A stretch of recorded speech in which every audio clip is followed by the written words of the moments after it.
যে ছাত্র জনতা বিপ্লবের মধ্য দিয়ে আন্দোলনের মধ্য দিয়ে এই বিএনপি নেতা কর্মীদের আত্মত্যাগের মধ্য দিয়ে 15 বছর ধরে যাত্রা করেছে, তার মধ্য দিয়ে এই দেশটি ভয়াবহ দানবের হাত থেকে মুক্তি পেয়েছে, ফ্যাসিবাদের হাত থেকে মুক্তি পেয়েছে এবং আপাতত আমরা প্রাণ খুলে নিঃশ্বাস নিতে পারছি।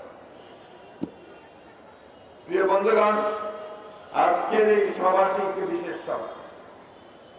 বাংলাদেশের আমরা এই বিষয়টা জানতাম না, অ্যারেস্ট হওয়া জানতাম, হত্যা করা জানতাম, কিন্তু গুম করে দেওয়া এটা আমাদের জানা ছিল না।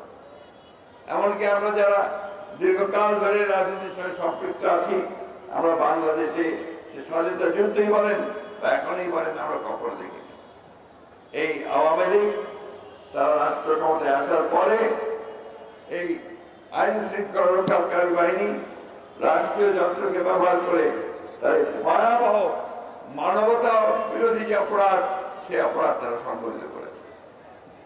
আমি বক্তব্য দীর্ঘ করবো না। আমার প্রত্যেক বছর যখন এদের সঙ্গে আমি এসে দাঁড়াই, সেই শিশুটার হাত ধরে যখন দাঁড়াই, যখন সঞ্জিত তার পাশে এসে দাঁড়ায়, এই মেয়েগুলো আমার সামনে আসে, আমি পিতা হিসেবে, অভিভাবক হিসেবে আমি খুবই ভারাক্রান্ত হয়ে যাই। এদের সামনে আমরা কিভাবে দাঁড়াবো, কি জবাব দেবো তাদের কাছে?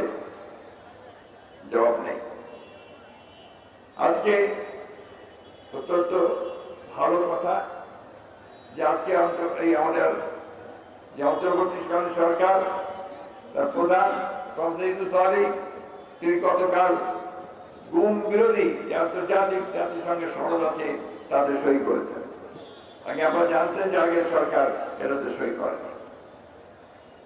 আজকে আরো ভালো লাগছে যে এই প্রথম বাংলাদেশে এই স্বৈরাচারের অপকর্মের বিরুদ্ধে তদন্ত করবার জন্য জাতিসংঘ থেকে একটি দল এসেছে। এটা প্রাথমিক দল, ফ্যাক্ট ফাইন্ডিং দল। কিন্তু এদের যে আপনার টার্মস অফ রেফারেন্স, এটা হচ্ছে মাত্র 2 মাসের যে সংঘটিত হয়েছে হত্যাকাণ্ড, সেটা তারা করবে। আমি সরকারের কাছে আহ্বান জানাতে চাই যে আপনারা জাতিসংঘের এই আন্তর্জাতিক মানবতা যে কমিটি আছে, তাদের সঙ্গে কথা বলে গত 15 বছর থেকে আজ পর্যন্ত যতগুলো মানবতা বিরোধী অপরাধ সংঘটিত হয়েছে, হত্যা হয়েছে, গুম হয়েছে, প্রত্যেকটি তদন্তের ব্যবস্থা করুন। এটা আপনারা করলে জাতিসংঘ অবশ্যই সেটা করবে। এটা আমি অত্যন্ত জোরের সঙ্গে, দৃঢ়তার সঙ্গে আমার মিডিয়া ভাইদের সামনে বলতে চাই যে 2009 সাল থেকে যে অত্যাচার, নির্যাতন, নিপীড়ন, হত্যাকাণ্ড, যে গুম হয়েছে, প্রত্যেকটি তদন্ত এই জাতিসংঘের কমিটি দিয়ে করতে হবে এবং তারই ব্যবস্থা নিতে হবে।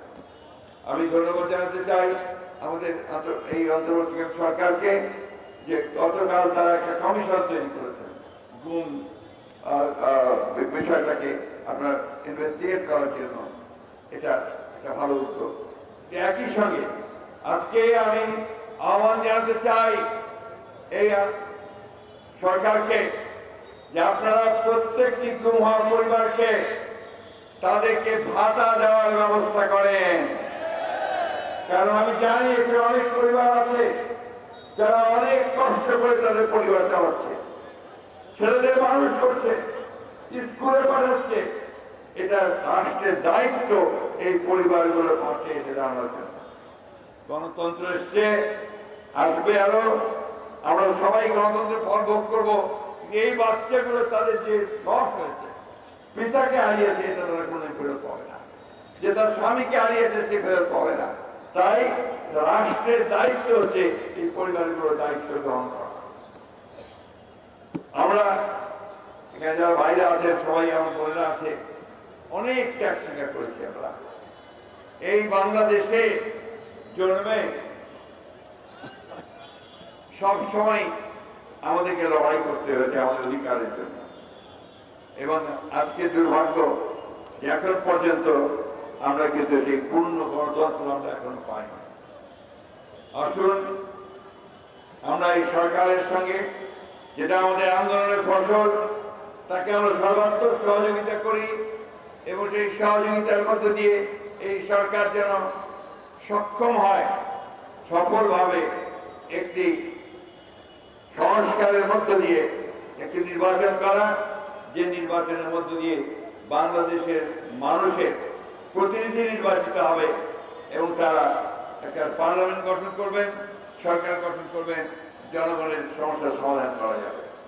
বন্ধুগণ, আপনারা কেউ কমপ্লাসেন্সে ভুগবেন না, সন্তুষ্টির কোনো কারণ নাই। এখনো অনেক ষড়যন্ত্র হচ্ছে, এখনো দেশে বিদেশে ষড়যন্ত্রের অভাব নেই। অপেক্ষা করে আছে কখন সুযোগ পাবে, সেই সুযোগে তারা এই স্বাধীনতাকামী মানুষের উপরে আঘাত করবে। তাই আজকে ঐক্য, ভারতীয় ঐক্য গণমানুষের যে তৈরি হয়েছে, সেটাকে আরো সুদৃঢ় করতে হবে। আমরা আবারও এই অন্তর্বর্তীকালীন সরকারের সাফল্য চাই।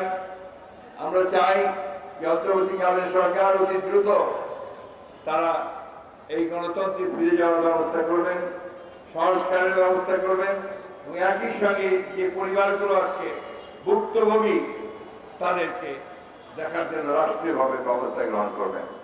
বক্তব্য দীর্ঘ করবো না। আমাদের পরিবারের সদস্যরা যারা আজকে এসছে, তাদেরকে আমি আন্তরিক শুভেচ্ছা এবং ধন্যবাদ জানাতে চাই।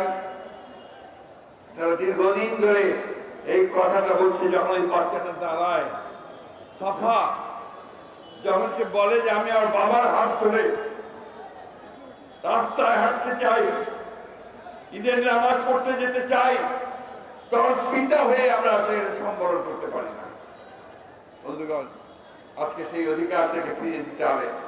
আরেকটি কথা সালাউদ্দিন সাহেব বলেছেন, যারা এর জন্য দায়ী, আমরা সবাই কম বেশি তাদেরকে চিনি।